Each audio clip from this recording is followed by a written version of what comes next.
back, Smokey Robinson.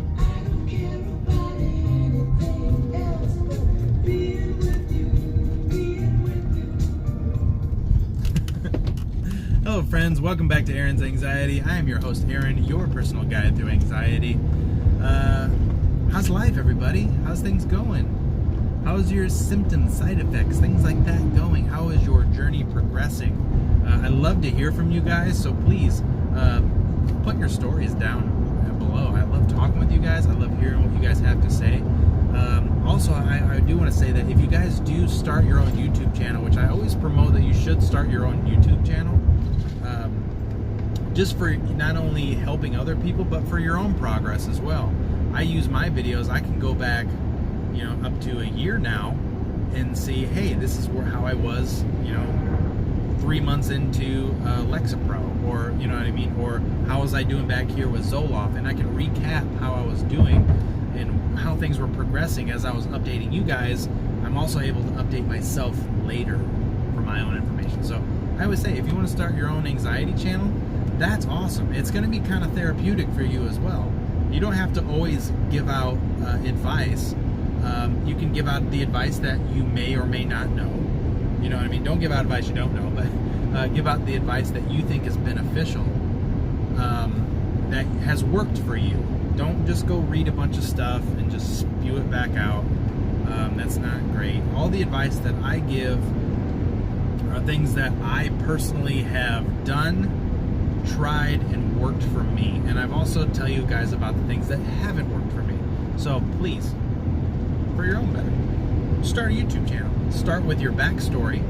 Now make sure if you're filming yourself, turn your phone sideways. It's important. You'll see my first videos, I didn't do that. Big problem. And then just start talking. Talk about your backstory, how you got involved with having anxiety, depersonalization, depression, things like that. Things that you've accomplished so far in it, and just work from there. Let's always start with your backstory. That way people know who you are. Yeah, it's going to be very beneficial for you now and later on. Alright friends, today I wanted to talk about a video that was requested to me by a guy named Cousin Richard, which is a really cool name for YouTube. Cousin Richard. Sounds cool. And he was asking me about keto and wanted me to make a video about how long it takes me to get into ketosis and how it affects my anxiety. So, Cousin Richard, it's an awesome question, and I did throw him to the top of the list because I am doing that right now. I am in keto right now. I don't think I'm in ketosis right now, but I'm in the keto diet right now, and I've been pretty steady on it, and I can feel myself going into ketosis. I've done this several times, and this is what I normally feel. Each time I've done it, I've lost weight. No, it's a lie. 2 times that I've done it, I didn't lose weight because I was only on it for like a few days, and then I was like, oh well, I'm going on vacation, I'm just going to do it after vacation, things like that. But anyway, so for people that don't know, I'm just going to do a quick recap. I'm not going to make this video incredibly long, but for people that don't know, keto is a diet, which you should know if you watch the news or anything. But just in case, keto is a diet where you take foods that are high in fat content, things like butter, avocados, a lot of the coconut oils. There's all kinds of fats out there that are good for you. And then you up those, and then you bring down the carbohydrates. So especially simple carbohydrates like sugars and stuff like that. So like pop and candy bars. And then you want to take bread, pasta, anything that comes from flour, wheat, things like that. You want to lower it. Corn is another big one. There's a giant cornfield. Welcome to Indiana. We have corn. Any of those things that have that stuff in it is going to spike your insulin levels and your blood sugar levels, and that's what you're trying not to do. So those go way, way down.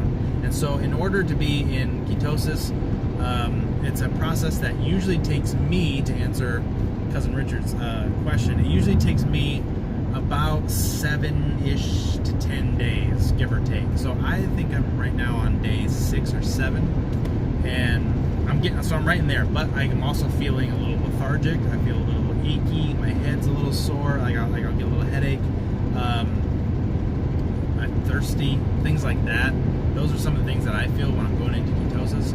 And sometimes you'll even have digestional problems, like, friends, it's gonna get explicit. Like the back end, like I would, every time I would start it, I would have diarrhea, and then one time, done, and the rest of it was good. It was like it was clearing out the rest of what was there. As I know it's a lot of information, I'm sorry to do that to you, but it's important to know these things. So that being said, I'm getting into there now, and to give you guys an idea of what I have been eating, and before I can tell you that, let me tell you that anxiety and keto were made for each other. It's a beautiful thing. Once you finally get into ketosis, so much clarity comes to your brain. Like, a lot of times you feel like, this is the best way I can describe how anxiety feels. It feels like you're just like in a cage. Everything feels so closed down. But when you get into ketosis and you stay there for a little while, that cage starts coming off, and you start feeling you've got a lot more energy. You don't really crave food because your body's working off the fat that's already there. Your body it's like going from regular fuel to jet fuel. It's insane how your body reacts. Your body loves being on keto. And so all the studies that I have read and have heard of have promoted keto as well. So if you guys want to know all the nitty gritty without having, because otherwise I know a lot about keto from my experiences, but that's not to say that there's, I could go on forever, like probably 2 hours talking to you guys about keto and all this other stuff. Or, as opposed to listen to me ramble on from my first-hand accounts, it would be best to just kind of advise you over to the Joe Rogan podcast, and he has a guy that comes on there. He's been on there twice, and they both episodes talk about ketosis. The first one, they're both awesome. The first one is the most informative for me, for like a beginner, and it gives you, he talks all about how they use it for fixing people's diabetes, or even just making it better, to sometimes curing it, for anxiety, stress, depression. They use it for epilepsy and have for a long time. People are I think they said 15% of people become non-epileptic after going into ketosis. That's insanely awesome for those people. So that being said, the guy's name is Dom D'Agostino. Dom D'Agostino. It's like really Italian sounding name. I don't know if he's Italian. I'm saying it sounds really Italian in my head. Dom D'Agostino, hey, he's the guy, So, yeah, it's a super interesting guy. He's a scientist, and he also does keto himself, so he's got a really great spiel and knowledge about it. Check that out. He's going to give you all the science and nitty-gritty stuff that I just frankly can't keep stored in my nugget. So, but that being said, to give you an idea of the things that I have eaten is like this first week. The very first thing we had was salmon, and so my wife will make me lunch, and she'll put them in little Tupperware. And usually what goes in this Tupperware is she'll take ham or turkey, lunch meat, and you buy the better lunch meat. Don't buy bologna. All right, and she'll take a piece of that, and then she'll put a little bit of mayonnaise, and then a little bit of shredded cheese, and then she rolls it up, and then so there'll be these little tubes of meat and cheese in there. And even if that doesn't sound good to you, just give it a shot. I think you will like it. It is delicious. I like those things, but I was like, that doesn't sound that great. They're amazing. They're awesome. So she'll put like 6 of those in there, and that'll be my lunch. For breakfast, she has been all out and been making me omelets. But when it comes to an omelet, the omelet itself is the protein, the egg, and then you have things like the green pepper. She puts green peppers. I don't usually ever put onion in it because I like onion, just not in an omelet.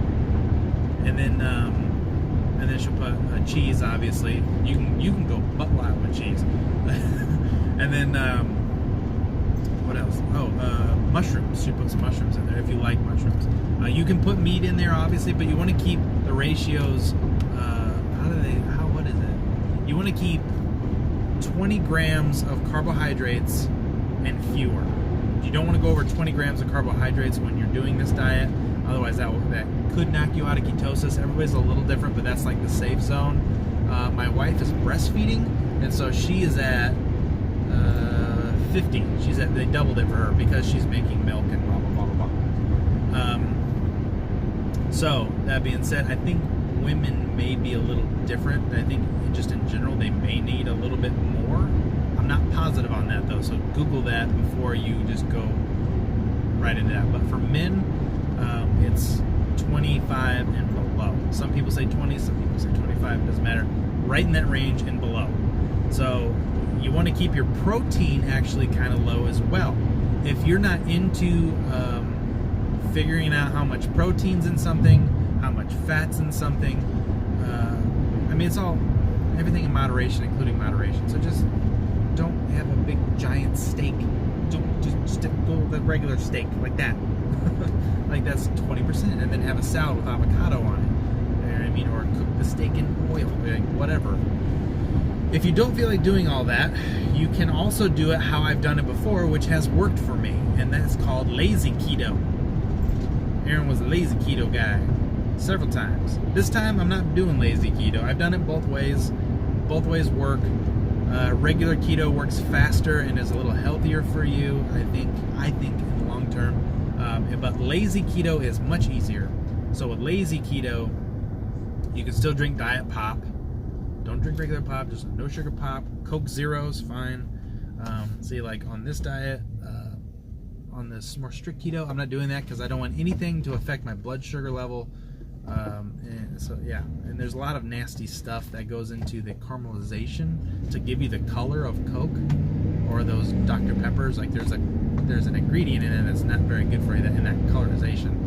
And of course aspartame. That's why I say go with Coke Zero. I'm pretty sure that's erythritol, which isn't bad. However, I do drink it for both. I like these pops. They're called Zevia pop. I don't have any in here right now. You can get them at any grocery store, and it's a keto pop. It's called Zevia, and it's made with stevia, which is a natural sweetener, and it tastes like pop. You know what I mean? Don't try to compare it to other pops. Just compare it as a pop, like somebody made it all by themselves. Like it's supposed to be like Coke. No, it's a pop all by itself. It's good, and it's clear. All of them are clear. It's cool stuff. Check it out. Anyway, so lazy keto. With lazy keto, you can still do the diet pop. Do pork rinds, which you can do pork rinds with the other one if you really want to. Lazy keto is if you're out on the road, I still can pull into a McDonald's, and what I was doing was, as opposed to keeping track of everything, I would roll into McDonald's. This was my meal.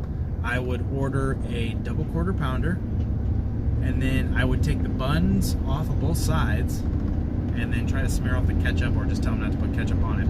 And then I would order 2 McChickens. And if you take those McChickens, put them on both sides like the bread, that's what I was doing. So it's kind of hard to believe that you can eat that, 2 McChickens and a McDoubles, I mean you can use a McDouble, or a quarter pounder without the buns. But you do. You eat it and you lose weight because your body does not run well on sugar. Your body runs well on fat. There is some sugar in the breading. I'm not exactly sure how much, but like I said, if we're doing lazy keto, we're getting a really low carb diet, and you're going to have a harder time maintaining ketosis, I think. But it's definitely doable if you don't want to focus. And anytime you go anywhere, just make sure it doesn't have bread, chips, French fries. Just have the main course usually is fine, as long as it's not pasta, and you'll be good. You'll be set. All right, so yeah, check out keto, guys. Try the Dom D'Agostino guy. I think you guys will really like him a lot. Very interesting podcast there. You're actually going to want to listen to it. I listen to it either in the car or I throw my headphones in while I work, and that's what I do personally. So, all right, friends, I'm going to leave this video here. Check that out. Start a YouTube channel, man. I would love to be your subscriber. I would love to hear your guys' story. Even if you just write them in the comments below, I still love to hear it and read it.